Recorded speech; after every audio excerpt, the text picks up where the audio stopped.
Welcome to the Contractor Success Forum. Today we are discussing cost code structures for construction companies and what that means to you as a contractor. And we are the Contractor Success Forum, where we discuss how to run a more profitable, successful construction business. And part of that is looking at all these cost codes and your financials and what for many people is a big confusing pile of spaghetti. It's like just all this stuff everywhere. So who is here to help us figure this out today? Well, first we have Stephen Brown with Daniel Whitley Bonding and Insurance Agency.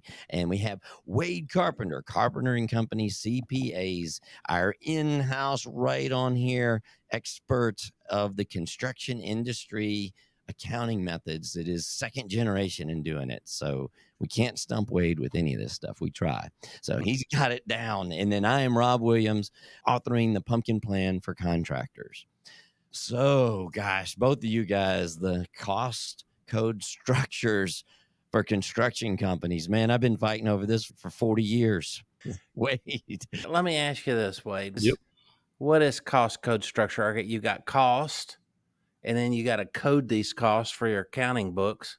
And then the structure is how to set that up, or what's the difference between that and just having a chart of accounts? And Exactly. Well, this episode was kind of born out of some major frustrations I've had with a lot of prospects coming to me lately from programs like QuickBooks Online that really don't have any kind of cost code structure. I mean, a lot of people don't get their chart of accounts set up right, but that's only half the battle. And if you're really wanting to get some good job costs, you need a cost code structure that is not so complex you can't figure out what's going on, and not too simple where you don't see the forest for the trees. So okay. If that's okay, I'd like to kind of kick that around a little bit today. Yeah, lay it on us. All right. Well, so let me start by talking about what a cost code structure is and how it differs from chart of accounts. So a chart of accounts, you may be coding your cost to things like labor, materials, subs, equipment, other job cost. And there's only so much you can see. It's basically a vertical view of what it is. And other programs, like even the QuickBooks desktop version, allows a cost code structure where you can't do it in QuickBooks Online, but a cost code, or sometimes a phase code cost code structure, is going to be different for different industries. But essentially that's going to be mapping, like say for a general contractor, it might be demo, electrical, plumbing, drywall, whatever it is. So those may be the major phase codes or whatever. And then we have the cost codes underneath it, or it may be subcodes. You may think of it as subcodes.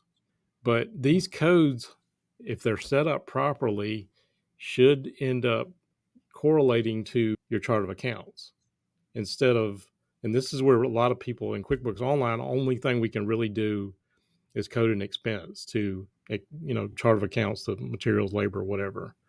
With a cost code structure, we can also kind of get not only the vertical view, but a horizontal view, like taking your estimated revenue, estimated cost by line item, the estimated cost and actual costs by line item. So when we set these cost codes up, they do correlate to one of these on the chart of accounts. So we're essentially going to be looking at it in two different dimensions. Does that make any sense, guys?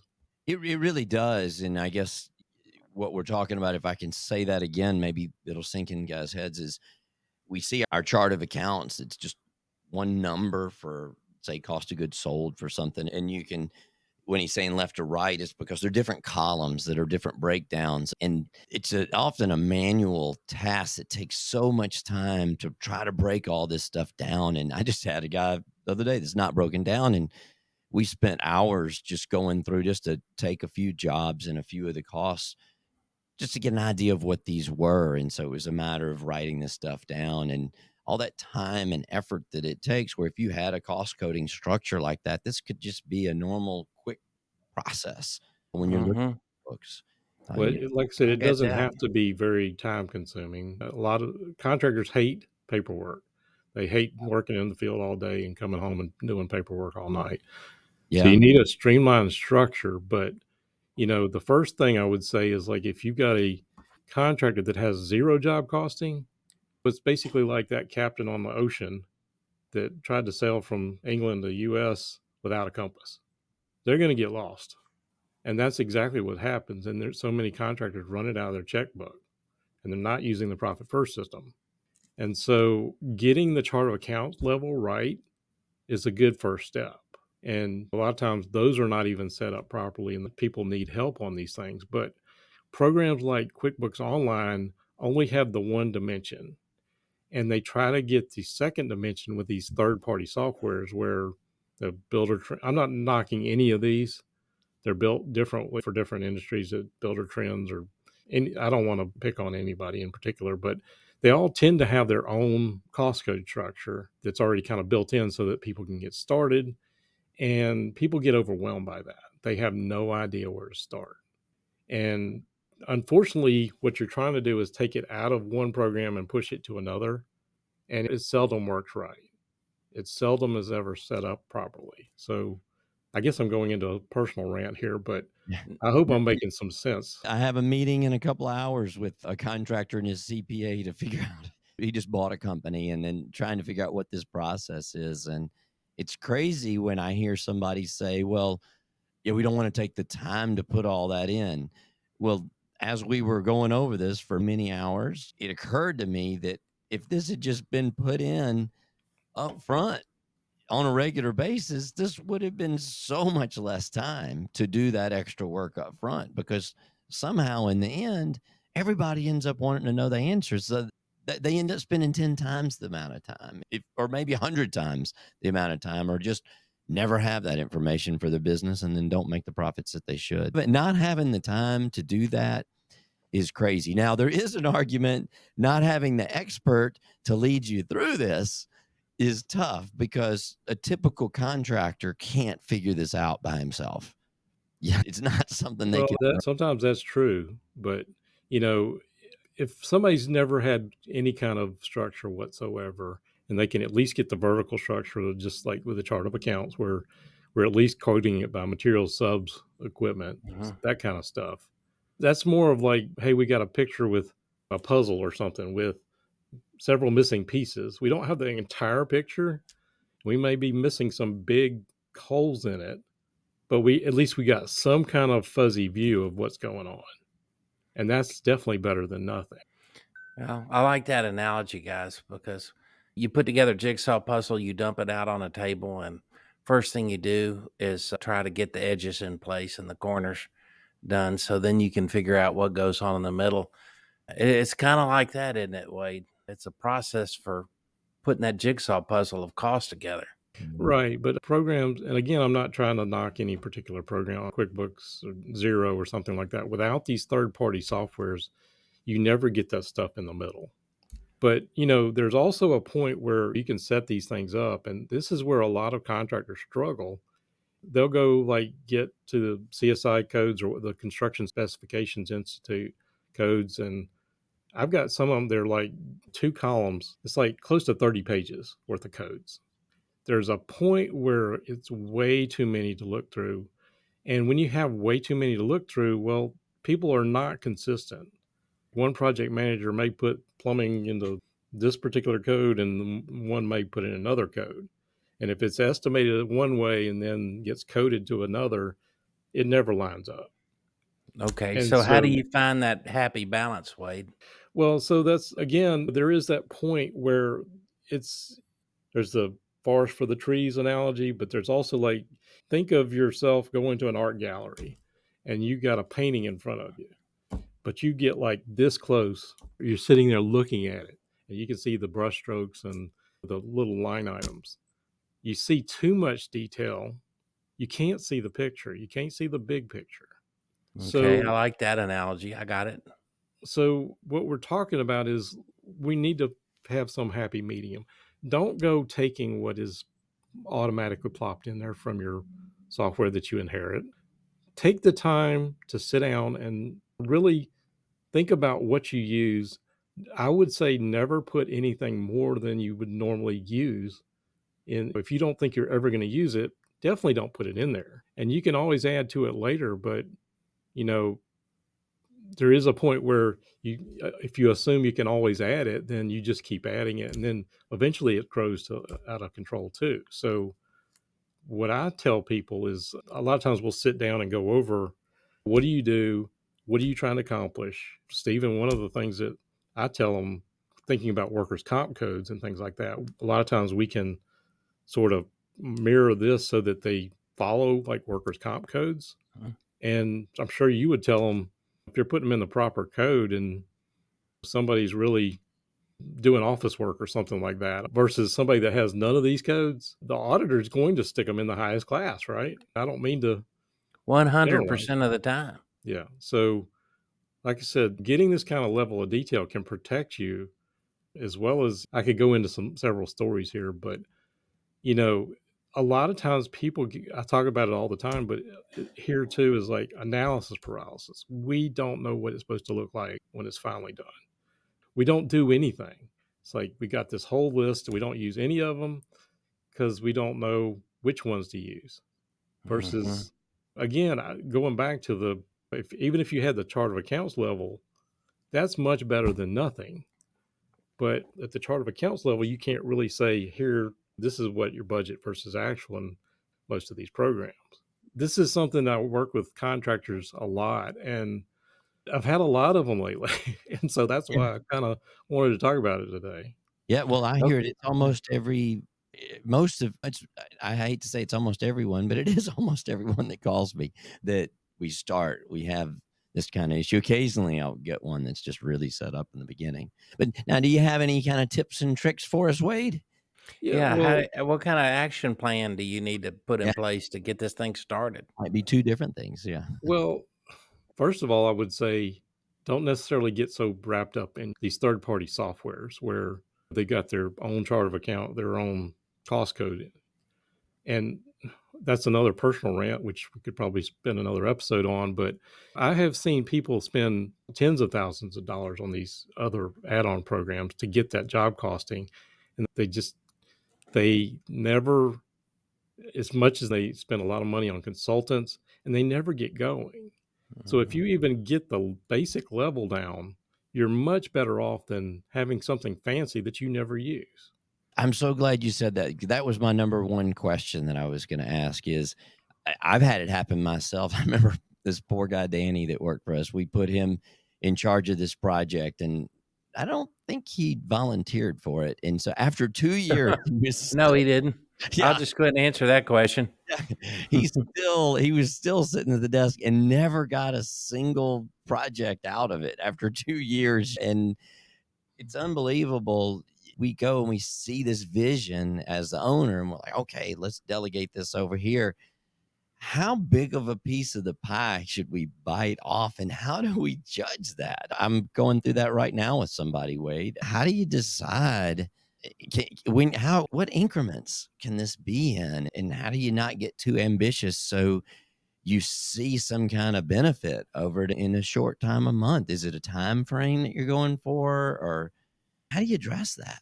Well, sometimes you do have to start off at the basic level and build into it.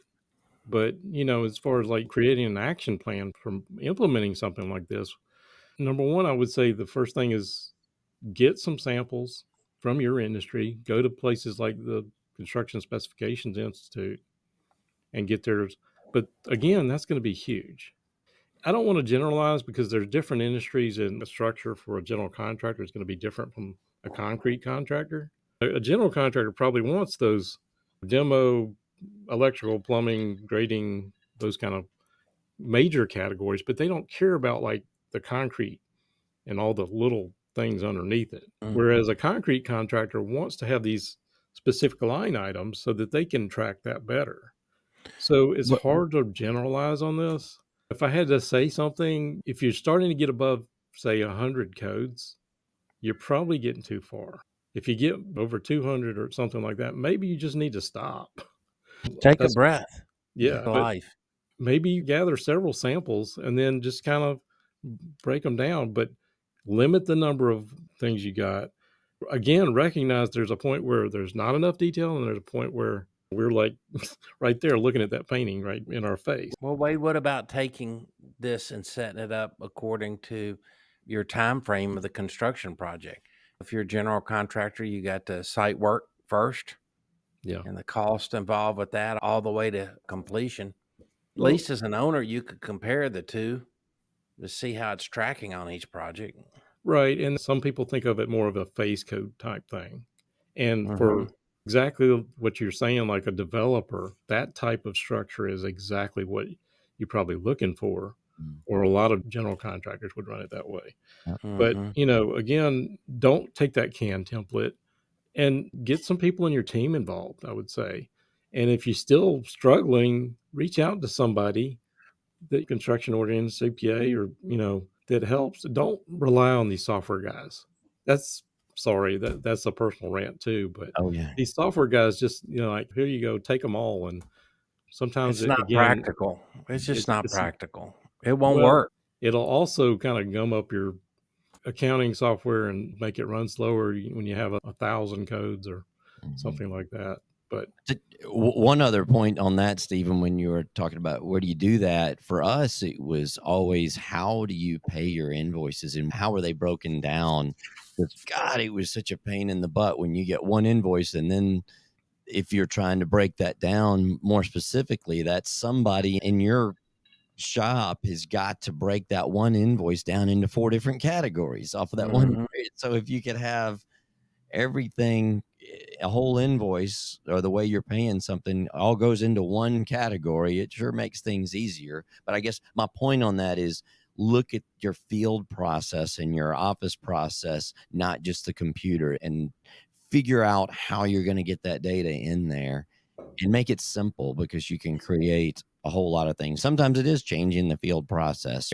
It's like, I think we had, for example, cornice, your trim on the outside of your house was broken into one invoice, and then the framing lumber was another one. And so we actually made sure we changed. And so we had one purchase order for the cornice and then another one for the lumber order. So we had Mhm. to break it down like that. And so that was a way we actually had to change something in the field just to make sure they didn't order the whole house in one ticket. They may deliver it at the same time, but their processes, and that's just a simple example.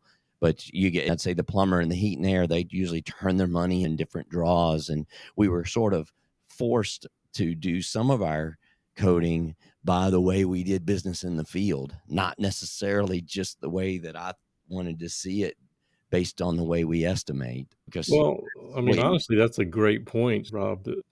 The way you estimate is how when I'm working with somebody, that's one of the first questions I ask them. How do you estimate?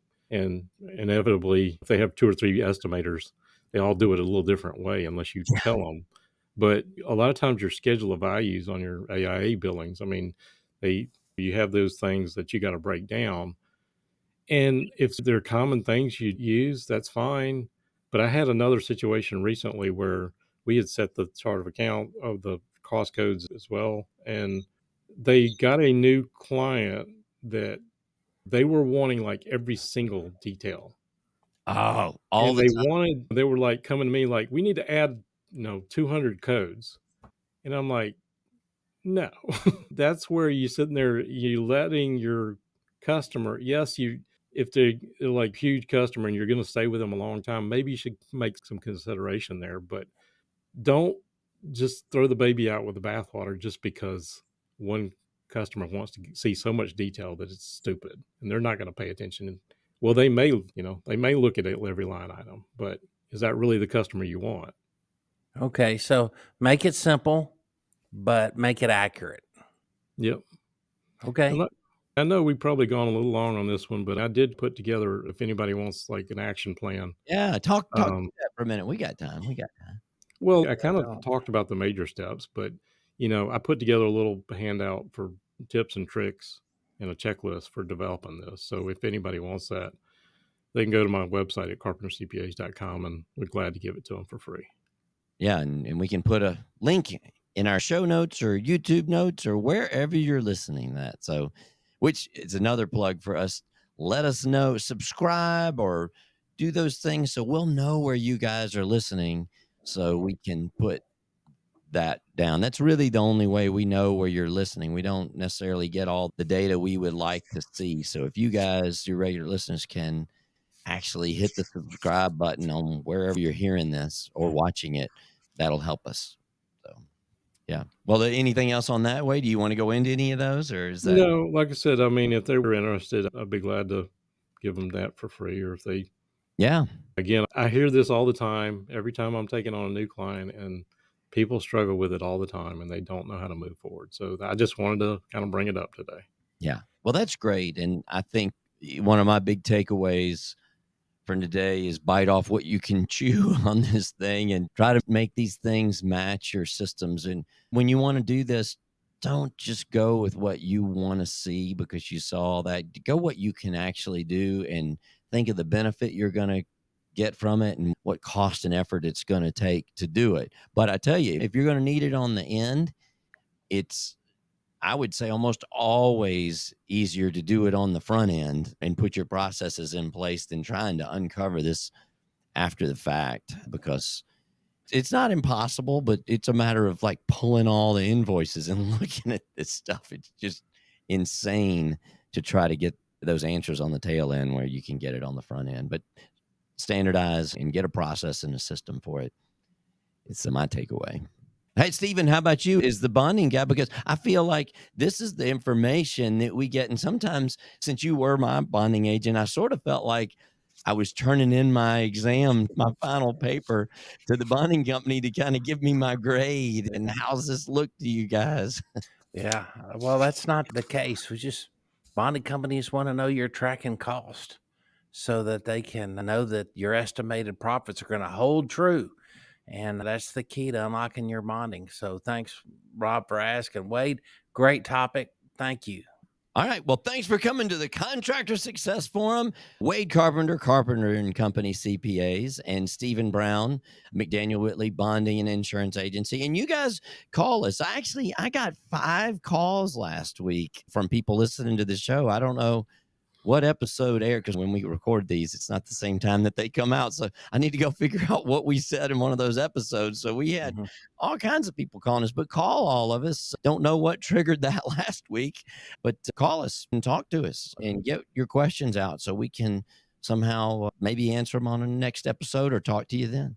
So That's right. We're here to help you. We're here to help you. And you don't even have to call us if you don't want to be that bad. Leave a comment somewhere. I think most of the places you can see these. And if you're ours in some of the places you can't leave a comment, you can find us at contractorsuccessforum.com, or I know you can leave them in like the social media places we've got in the YouTube channels. So I know you can leave comments there. I think we'll always see those. I'm not real sure. I hope so. All right, guys. Well, thanks a lot, and come back and listen to us again on the Contractor Success Forum. Thanks for listening. Bye.